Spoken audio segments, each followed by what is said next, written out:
Hello everyone, welcome to राग्या point channel. हम part 7 series चला रहे हैं। इस सीरीज में हम डिफरेंट जो वर्ल्ड ऑर्गेनाइजेशन है उसके हेडक्वार्टर के बारे में जान रहे हैं। इसकी शुरुआत हमने पार्ट 0 से की थी, जिसमें हमने शेड्यूल को एक्सप्लेन किया था कि पार्ट 1 से लेके पार्ट 7 तक जो भी शेड्यूल होंगे उसको हमने एक्सप्लेन कर दिया था कि किस किस डे पे हम क्या क्या पढ़ेंगे। पार्ट 1 में हमने स्विट्जरलैंड बेस्ड हेडक्वार्टर के बारे में पढ़ा था। पार्ट 2 में हमने यूएन हेडक्वार्टर, ठीक है, यूएन के हेडक्वार्टर के बारे में जाना। यूएन के जो यूनिवर्सिटीज़ होते हैं उसके हेडक्वार्टर के बारे में जाना। यूएन के जितने भी प्रोग्राम्स होते हैं उसके हेडक्वार्टर के बारे में जाना।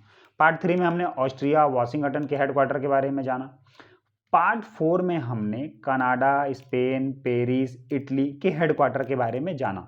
ओके, उसके बाद हम आज पार्ट 5 पढ़ रहे हैं। इसमें हम इंटरनेशनल बैंकिंग के बारे में पढ़ रहे हैं। इंटरनेशनल बैंक तो इंटरनेशनल बैंक आएगा तो वहाँ पे वर्ल्ड बैंक आ जाता है। वर्ल्ड बैंक का जो है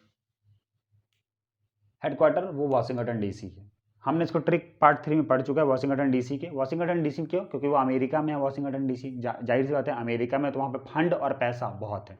फंड से आईएमएफ आ गया था, इंटरनेशनल मॉनेटरी फंड, और आईएमएफ के आने के साथ साथ फंड से वो आ गया, और पैसे से आया। पैसा किसके पास होता है? बैंक के पास, तो वर्ल्ड बैंक के पास आ गया। ठीक है, तो यहाँ से वाशिंगटन डीसी वर्ल्ड बैंक का बन जाता है हेडक्वार्टर। उसके बाद यहाँ पे देखिए 3 बनता है यहाँ पे, एडीबी, एआईआईबी और एनडीबी। एडीबी आता है एशियन डेवलपमेंट बैंक, एआईआईबी आता है एशियन इंफ्रास्ट्रक्चर्स इन्वेस्टमेंट बैंक, और एनडीबी आता है न्यू डेवलपमेंट बैंक। इसको हम ब्रिक्स बैंक के भी नाम से जानते हैं, क्योंकि ब्रिक्स ने ही इसे इस्टेब्लिश किया था, इसलिए इसे न्यू डेवलपमेंट बैंक या ब्रिक्स बैंक के नाम से जानते हैं। ओके, तो हम अब देख लेते हैं यहाँ पे आगे। तो हम आगे क्या देखते हैं इसका ट्रिक कि एडीबी, एशियन डेवलपमेंट बैंक, तो इसमें डेवलपमेंट आ रहा है। तो हम कहीं भी डेवलपमेंट कहाँ करते हैं? जहाँ हमारे मन की जगह होती है। ठीक है, जहाँ हमारे मन की जगह होती है वहाँ हम डेवलपमेंट करते हैं। तो एशियन डेवलपमेंट बैंक में डेवलपमेंट मन की जगह मतलब मनीला, और ये फिलीपींस की कैपिटल है।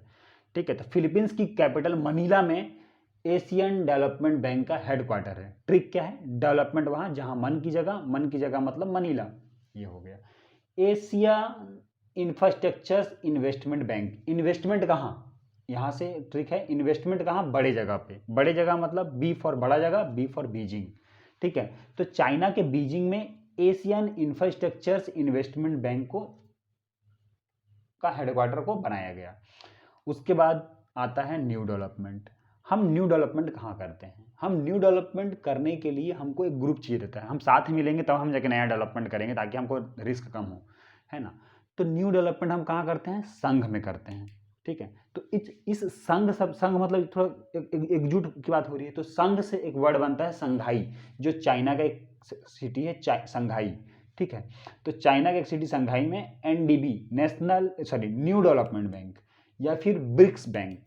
ठीक है, ब्रिक्स मतलब ब्राजील, रसिया, इंडिया, चाइना, साउथ अफ्रीका। ठीक है, तो ये आते हैं ब्रिक्स बैंक। ब्रिक्स ने ही एक स्टेबल किया था बैंक को, जिसको न्यू डेवलपमेंट बोलते हैं, और इसका हेडक्वार्टर हो गया संघाई। तो इस प्रकार एनडीबी, न्यू डेवलपमेंट बैंक या ब्रिक्स बैंक का हेडक्वार्टर बन गया संघाई, चाइना का। एशियन इंफ्रास्ट्रक्चर इन्वेस्टमेंट बैंक का हेडक्वार्टर बन गया चाइना का बीजिंग। एशियन डेवलपमेंट बैंक का हेडक्वार्टर बन गया मनीला, फिलीपींस, और वर्ल्ड बैंक का हेडक्वार्टर बन गया वाशिंगटन डीसी। तो इस प्रकार हमने डिफरेंट वर्ल्ड इंटरनेशनल बैंक के हेडक्वार्टर के बारे में जान लिया। आप हमारे साथ इस सीरीज में जुड़े रहिए, ठीक है, और आप नए नए इन्फॉर्मेशन को पाते रहिए। और डेफिनेटली ये सब क्वेश्चंस, हेडक्वार्टर के क्वेश्चंस आपको कंपटीशन एग्जाम में देखने मिलेंगे, और डेफिनेटली आप इसको कर भी पाएंगे बहुत अच्छे तरीके से आप इस ट्रिक के साथ। ओके, धन्यवाद, thank you for watching us.